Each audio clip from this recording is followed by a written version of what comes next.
Hey guys, today I come to you from my floor. I am going to talk about toys and the importance of toys. So anybody that knows me knows that I am not a high-tech parent. I don't like kids on phones and tablets. I feel that children should be playing. They should be manipulating. They should be using things involving language, working on motor, doing things like that. I feel that a little kid in front of a television is doing nothing in their world of development. And what happens with that, especially when you're constantly on something, is you develop this need for instant gratification. Now kids don't know how to self-soothe, they don't know how to entertain, they don't know how to do anything outside of looking at a screen. So that's my rant on electronics today.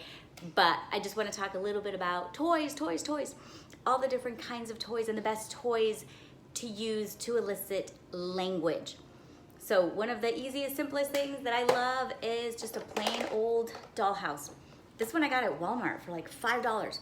But anything resembling a house, anything that you can put little pieces of furniture in is great, because now not only are we working on naming, we can name the chair, the window, the door, the table, the bed, but we can start working on verbs.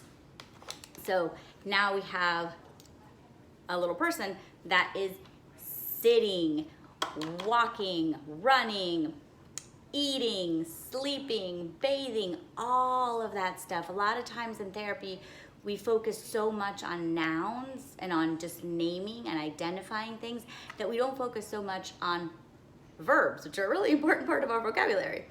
So, oh, the boy is eating, the girl is sleeping, they are running, they are swimming, whatever it is. Little house, great way to work on pretend play of all different kinds. And it's stuff that they see every day, so it's not really outside of their wheelhouse.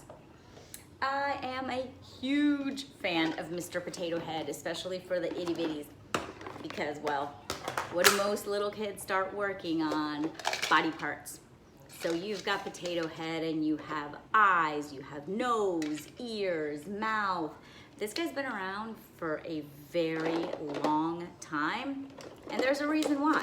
This is one of those oldies but goodies, these toys that just does not seem to go out of style because it's always functional. At the beginning, we just work on having them having them identify things, and then they can name them, and then they can play with them and make silly things.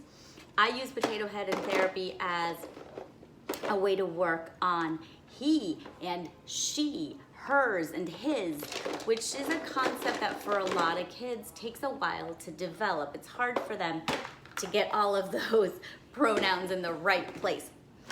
All right, another goodie, which you can buy pretty much anywhere, is gonna be animals. You can buy animals at the dollar store. You can buy animals at Walmart. You can buy animals at a garage sale. You can always find animals. The great things about animals is that, I'm trying to find one that makes a good sound. The great thing about animals is that not only do you name the animal, you walk the animal, you run the animal, you ride the animal, but animals make sounds. So for the itty bitties who don't have the word yet for bear, they might be able to say rawr. They might be able to say meow for cat or woof woof for dog. So we will take that as a word.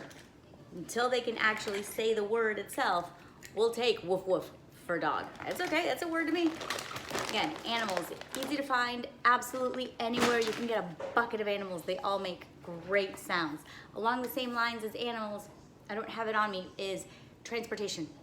Choo-choo trains and cars, airplanes, anything that makes a cool sound. Helicopter, all of that great stuff. Super good for eliciting language. It's great for pretend play. It's always good for fine motor to have them doing different things. Again, as much as you can get them away from the tablet and the phone and actually engaging in pretend play. Now, this is another oldie but goodie, but these are just blocks. Old school blocks. These ones are a little bigger than the traditional Legos, but we can work on naming, we can work on counting, we can work on building, following directions, putting things in, on, under, around, all of that great stuff because, you know, prepositions are hard. Anyway, all of these are good activities to have. They're always fun to have around the house, but these are usually my favorites.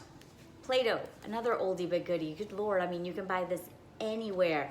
If anybody's working on occupational therapy type skills, Play-Doh is fantastic. And again, a little bucket of Play-Doh can make a lot of different things.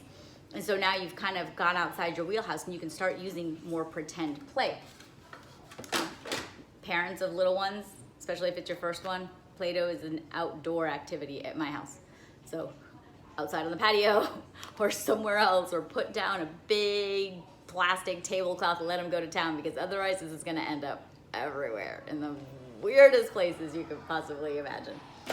All right, there are a million other things that I can talk about right now, but mainly it comes down to toys, toys, toys, all different kinds of toys. I prefer the toys that don't make sounds, not the ones with the lights and the bells and the whistles, because I want the kids to make the sounds themselves. I want them to take the farm and put the animals in and out of the farm. I don't want them to hit the button on the farm and the farm does everything for them, because that took all the fun out of play. All the fun out of play. So for a little while, you might want to sit with them and play with them and show them how to play appropriately, and then walk away, let them go. Play, play, play, toys, toys, toys. All right, that's my rant for today. If you have any questions or comments, just please let me know. Thank you, and bye.